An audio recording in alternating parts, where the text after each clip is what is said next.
and it's so beautiful and astounding and explosive. Anyway, I can tell, quite rightly, you are shatteringly bored by me talking about Wagner, but there you are. There may be a few Wagnerites in the audience. Can I? No, a few, thank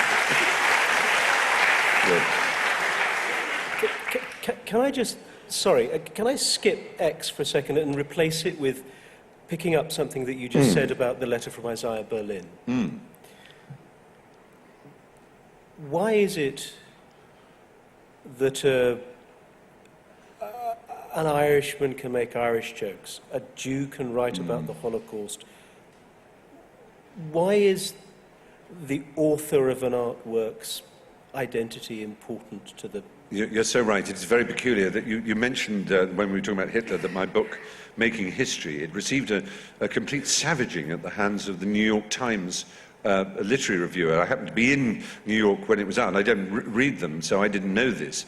But a friend of a friend who had become a friend, Bret Easton Ellis, the novelist, was at a party, and he came up to me and said, "Give me a hug." I said, what? He said, "You managed to get a worse review than American Psycho." Whoa! I said, "Oh no, really? Is it a disaster?" He said, whoa, it's a stinker. You made fun of the Holocaust. You laughed at the dead Jews. I said, "Oh my God, does she think that? Does she honestly think I'm making light of the Holocaust?" What, I mean, you know, and I sort of went like that and said, "But as a Jew, do you think I could hold up my hand to my friends and family?"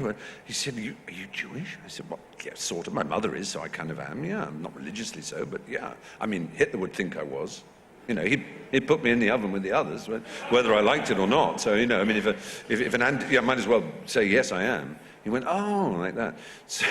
So I think he told her. And my opinion, anyway, she then wrote a review of my next book, I think it was my next book, which was my autobiography, Moab is my washpot, in which she described Making History as a sadly misjudged, people are, yeah, thanks. But it did set me thinking that it's an odd thing, you know, Ding an sich, a thing as it in itself and of itself doesn't really exist. If there's an artwork that seems to be disturbingly, say, about child eroticism, a lot of people would say that is disgusting, that is wrong, that is bad, that is wrong. If someone said to you, actually, this was just made by someone who was deeply abused as a child, and it's there coming to terms with it, you go, that's really important and interesting. That's a very interesting work of art. The actual knowledge of who made it completely transforms something, even though it is molecularly exactly the same thing. So knowing that a book that says this about the Holocaust is written by a Jew, or knowing it's written by a German, matters. And this is true of all things in art. So when you know that George Eliot is a woman and you're a Victorian, does it alter your view of Middlemarch if you'd thought George Eliot was a man? I don't know, it probably does. And vice versa, and all the way around. This may be a bit of a twist, but I think you might have said teenage Stephen, but I would like you, if possible, to reprise just a little of the spirit of that letter that you wrote to, in this case, young Stephen. Oh, goodness. Yes. Well, I was asked to write a letter to my young self by I think it was a gay magazine. In fact, it was reprinted in The Guardian, though. I can't remember exactly what I said, but it was on the basis of the fact that it so happened that I wrote a letter to my future self when I was 14. And it was a very angry and a very convinced letter saying, "I know you will blush when you read this. I know you will think that I'm being hysterical. I know you think that the world is now about this, that, and the other, but I know where I'm writing from now is right, that who I am now is right, that what I feel now is the truth, and that every day I grow away from this moment and this age is a betrayal of who I am." I had this very peculiar sense of the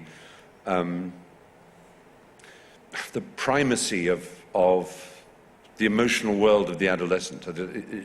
When nature and poetry and love first explode in you, it makes you, or unmakes you perhaps, but it certainly transforms you. And I suppose, much as, again, as I love the digital world, one of the good fortunes I had about being born when I was is there was no internet, there was nothing to endorse or vindicate who I was or how I was, except literature. There was nothing else but the library to tell me that I was not alone. Rock music didn't tell me I wasn't alone. It might have done to people like me later, or I might have been able to overlook or change gender names or that sort of thing in a rock lyric and say, oh yes, that does apply to me. But for the direct experience of lives similar to mine and the intensities and the pitch of life as I felt it, there was literature. And at the age of 14, this had all happened to me in that way that every month is 5 years when you're that age. And so I wrote this letter to myself. And then a year or two ago, I wrote a letter back.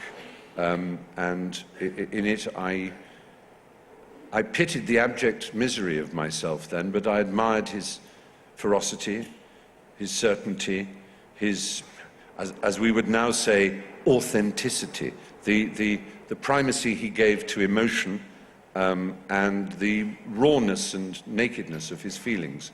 And I'm sometimes accused, or indeed complimented, on being not intellectual, because I'm not an intellectual in that sense as a noun, but of being intelligent, or of being learned, or of being rational or logical. And I'm happy to think I might be any one of those things, but I have never believed anything other than that feeling comes before thought, and that feeling makes us who we are, and that the emotions are a shortcut that are reliable. They can be unreliable too, but one thing they can't do is lie. You can't feel unhappy and say, no, I don't feel unhappy. If you're unhappy, you are unhappy. If you love, you love. You have to recognize what it is you're feeling, but feeling comes first. And I think as an adolescent, I knew that. And so I was hugging myself and saying, it's all going to be okay. It will be fine.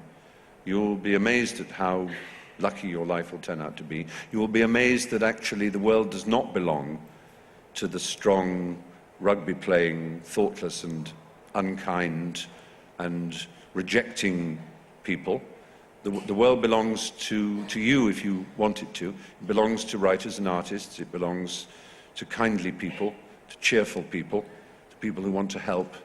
And actually there isn't so much to despair about. There is room in the world for you, so long as you allow yourself to believe it and don't sink into an attitude of self-pity and pessimism. That's sort of what I wrote.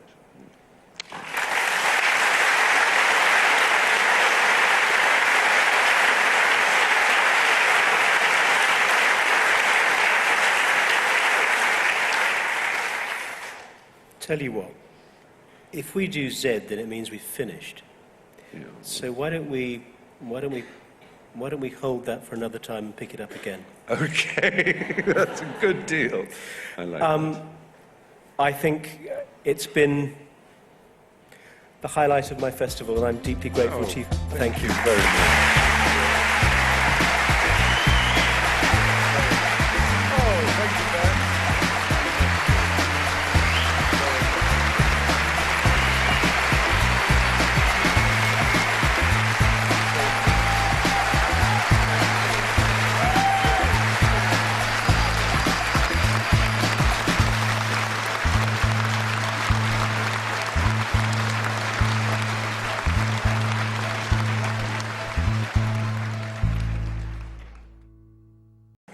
Francis went up, knelt, Queen did her bit, and talked to him for a little while, more than she usually did. Whether she'd been primed to, whether she was an admirer of his work, doesn't really matter. She did talk to him, and he spoke back, and finally got up and walked backwards and back to his seat while the band played, a spoonful of sugar and those other sort of strange things that they play at these events.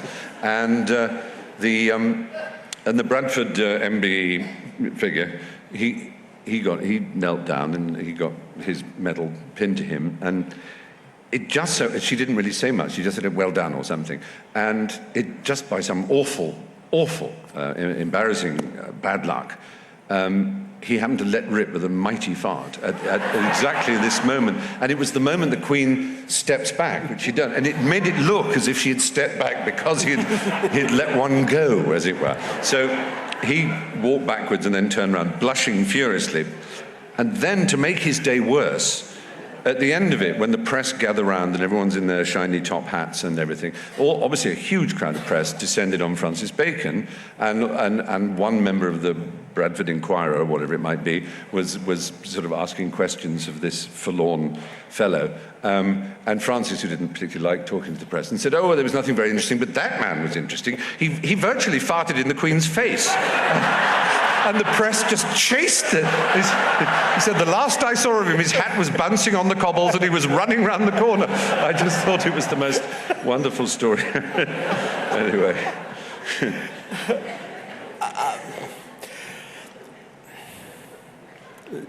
Lambeth Walk.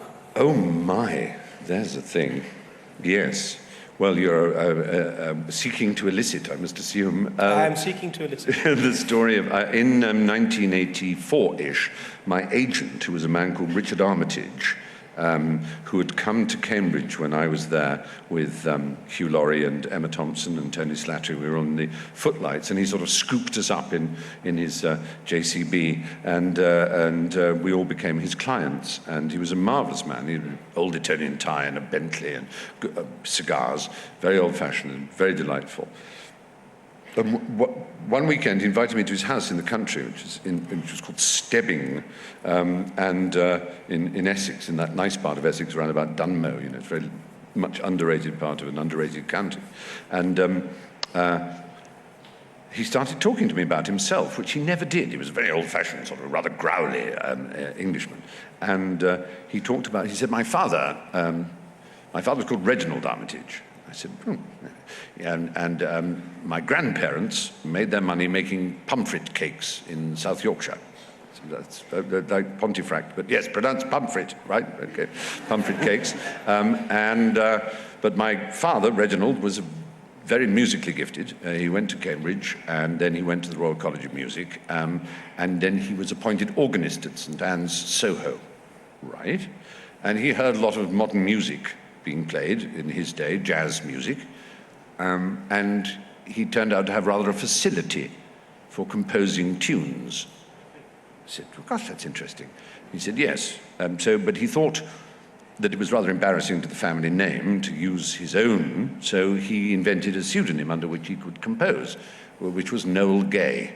I said, right. And so she said, I know it's an odd name now, but in the time, it was very 30s, it's sunbursts and Noel Gay. It was, and under that name, he was a very successful composer, and he wrote many songs. The Sun Has Got His Hat On, Hey Little Hen, Let's Have a Tiddly at the Milk Bar, The Lambeth Walk, Leaning on a Lamppost, and so on. I said, gosh, that's a great litany of 30s English songs. He said, yes, and many of these were written into a musical called Me and My Girl. I said, wow. Anyway, so gosh, it's getting late. I'll probably go to bed. He said, so here it is. And he pulled out this strange fool's cap. For those of you who are too young to know what fool's cap is, it was like what the standard paper size before the European A4 arrived, a little bit taller and thinner. I guess you could put it into a dunce's shape, which is why it was called that. But anyway, I don't know, why else would it be called fool's cap? I don't know. He gave me this typescript. It was an old typescript, you know, where there were sort of orange rust marks where the punch holes had, gone. And so he said, I'd like you to read it. So it was the show, Me and My Girl. So I read it. He said, and the next morning he said, what did you think? I said, well, it's very interesting.